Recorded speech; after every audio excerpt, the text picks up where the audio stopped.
来，乡亲啊，继续来看这个入境的旅客住防疫旅馆，明仔载开始改做3天加4天的新制度。这个后壁4天自主防疫的期间，会当出去上班、做工课、买物件，甚至嘛当转去厝内。也毋过暗时也是爱回到防疫旅馆来住。这就互想袂晓咯，拢会当转去厝内底甲家属来见面，煞袂当留伫咧厝内来过暝，安尼敢毋是真矛盾咧？参台北市长郭文铁嘛来批评讲，这个是一个白痴的政策。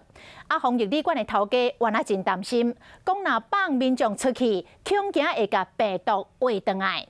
指挥中心讲，无爱互人伫咧厝过暝，是要来减少接触，避免着社区的感染。未来会看疫情的发展来做调整。明仔载开始，所有入境的旅客拢是3+4隔离的新制，搁配合转机和亲戚朋友接送。不过宣布这个新制，互防疫旅馆的业者真烦恼。风险增加，他可以外出，他也许去聚餐啊，也许到夜店啊，这个谁去负责，谁去把关？我觉得这个可能政府方面要多方面去考量。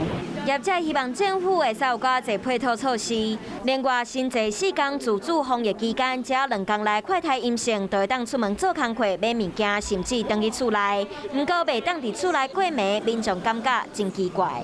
要叫你回家，然后又要住防疫旅馆，怪怪的，就是还要再修改吧。身上有病源，然后带回家感染到家里其他人，然后其他人又出门的话，那只会感染到更多人了。民众感觉政策可能需要搁做调整，防疫旅馆的业者嘛认为新制可能增加工作人员未着的风险，希望会当先注第4剂疫苗。回家过夜这件事情，因为其实是会在家里面相处的时间蛮久的，还是要回到防疫旅馆去来减少这个长时间接触的机会。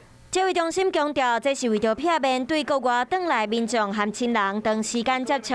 毕竟目前国外出现新变种病毒，未来卖看疫情的状况，随时来做调整。